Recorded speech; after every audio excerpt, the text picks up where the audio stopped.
Merhaba, bugünkü derinlemesine sohbetimize hoş geldin. Hoş bulduk. Bugün elimizdeki kaynaklarla oldukça gizemli bir ismi Baba Tahir Uryan'ı anlamaya çalışacağız. Sufu, derviş, alim, şair, bayağı bir kimliği var sanki değil mi? Evet, evet, kesinlikle öyle. Ve hakkında çok fazla belirsizlik var. Amacımız da bu zaten. Yani kaynaklardaki bilgileri bir araya getirip kim olduğunu, neden bu kadar sis perdesi ardında kaldığını ve eserlerinin özgünlüğünü kavramak. Aynen öyle. Hadi başlayalım bakalım. Bu sis perdesini aralayabilecek miyiz? Hadi bakalım. Şimdi hayatıyla ilgili bilgiler çok kafa karıştırıcıymış sanırım. Hem de nasıl? Bak şimdi, bir kaynak var, Rıza Ali Han diyor ki 11. yüzyılın başlarında yani milattan 1011 civarı vefat etti. Tamam, 11. yüzyıl başı. Ama sonra Rahatul Sudur diye çok bilinen başka bir kaynak çıkıyor, o bambaşka şeyler söylüyor. Ne gibi mesela? Hem diyor ki 11. yüzyılın ortalarında yani 1055'te Selçuklu Sultanı Tuğrul Bey ile Hamedan'da görüştü. Bu ilginç bir detay. Hem de işin garibi onu neredeyse 200 yıl sonra yani 13. yüzyılda 1274'te ölen Nasreddin Tusi ile çağdaş gösteriyor. Bir dakika. Aynı kaynak mı yapıyor bunu? Evet, aynı kaynak. Yani hem 11. yüzyıl ortası hem de 13. yüzyıl sonuyla mı ilişkilendiriyor? Bu kronolojik olarak pek mantıklı gelmiyor kulağa. Hiç mantıklı değil. Genel kanı daha çok 11. yüzyılın ilk yarısında yaşamış, hani 1037'de ölen İbn Sina ile çağdaş olduğu yönünde. Anladım. Ama işte bu çelişkiler bile onun etrafındaki o gizemi daha da arttırıyor sanki. Belki de zamanla farklı anlatılar iç içe geçti, kim bilir. Kökeni de benzer bir durumda galiba. Hamedanlı mı, Lurlu mu olduğu konusu. Evet, evet, o konuda da tam bir netlik yok maalesef. Ama tarihçiler genelde onun Luri aşiretinden geldiği konusunda hemfikir gibi. Kaynaklar bunu belirtiyor. Hatta bir mahalle adı varmış değil mi Huremabad'da? Aynen, Huremabad'da bir mahalle hala onun adını taşıyor. Bu da ilginç bir bağlantı. Mezarı ise Hamedan'da deniyor. Çok sevdiği kız kardeşi Fatime'nin yanında. Gelelim diline. Kaynaklar onun dil kullanımının da çok katmanlı olduğunu söylüyor. Bu ne demek oluyor tam olarak? Şöyle diyeyim, hem Hamedan hem de Loristan dillerini kullanmış ama kendine has, tam olarak ikisine de uymayan bir lehçesi varmış gibi duruyor. Nasıl yani? Örnek var mı? Var tabii, mesela nam yani isim yerine num demesi Lori diline yakın bulunmuş ya da vaç yani söz yerine kaset demesi merkezi Kürt lehçelerine benzetilmiş. Hmm. Dedi yerine eyka demesi var. O da Gorani lehçesine yakınmış. Yani tam bir dilsel mozaik adeta. Bu durum belki de onun sabit bir yere ait olmaktan çok farklı kültürlerin kesişim noktasında durduğunu mu gösteriyor acaba? Çok olası. Sentezci bir kimliği olabilir. Bu dilsel çeşitlilik de bunu düşündürüyor açıkçası. Peki ya eserleri? Özellikle o meşhur rubaileri, onlar nasıl bize kadar ulaşmış? İşte o da ayrı bir konu. Batılı bazı doğu bilimciler var, Huart ve Heren gibi. Onlar rubailerini derlemişler. Evet, Ama en bilinen, en kapsamlı derleme 1927'de Hüseyin Vahit Destegirdi'nin yaptığı. İçinde 290 rubai var, 4 gazel, bir de başka yerlerden topladığı 62 rubailik bir ek.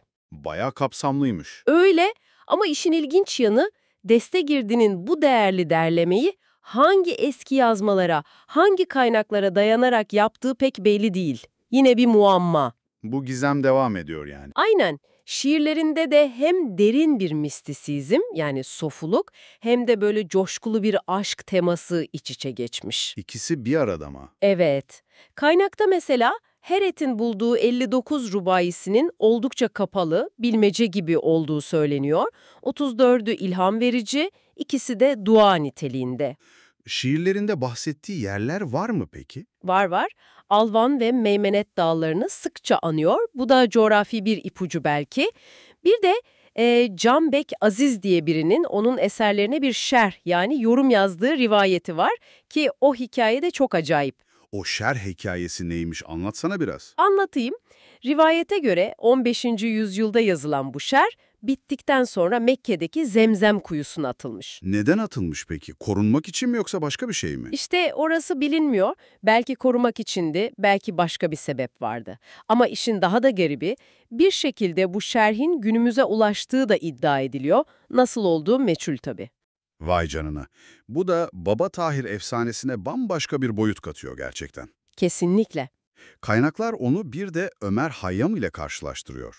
Sanırım burası önemli bir nokta. Hem de çok önemli. Kaynak metinler açıkça Baba Tahir'in felsefesinin kendisinden sonra gelen Hayyam'ınkinden, ki Hayyam 1123 civarı öldü, çok farklı, hatta tam tersi olduğunu vurguluyor.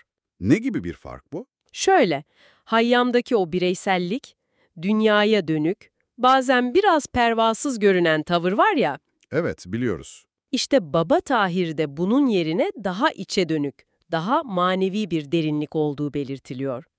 Hatta Fitzgerald gibi Batılıların yanı sıra Celaleddin Rumi ve Hafız Şirazi gibi İslam düşüncesinin dev isimlerinin de Baba Tahir'i Hayyam'dan üstün gördüğü ifade ediliyor. Bu çok çarpıcı bir iddia. Gerçekten öyle. Bu da onun sadece bir şair değil, aynı zamanda çok önemli bir manevi figür, bir evliya olarak görüldüğünü gösteriyor. Eserleri özellikle ehli hak denilen, yani hakikate ulaşmayı amaçlayan belirli mistik gruplar tarafından büyük saygı görüyor. O zaman şiirlerinden küçük bir örnekle o duyguyu hissetmeye çalışalım mı? Kaynaktaki bir gazelden alıntı yapalım. Gönlüm güzellerin aşkından bükülmüş ve yersizdir. Kirpiklerim kan kanalı olmuştur. Bu aşık gönül bir kuru ağaç olmuştur. Sadece birkaç dize bile o yoğunluğu, o derinliği hissettiriyor, değil mi? Kesinlikle. Peki tüm bu parçaları birleştirdiğinde senin için nasıl bir portre çıkıyor ortaya? Benim için Baba Tahir'in değeri tam da bu belirsizliklerde, bu katmanlı yapıda yatıyor gibi. Ne tam olarak tarihsel bir biyografiye sığıyor, ne de tek bir kimliğe indirgenebiliyor.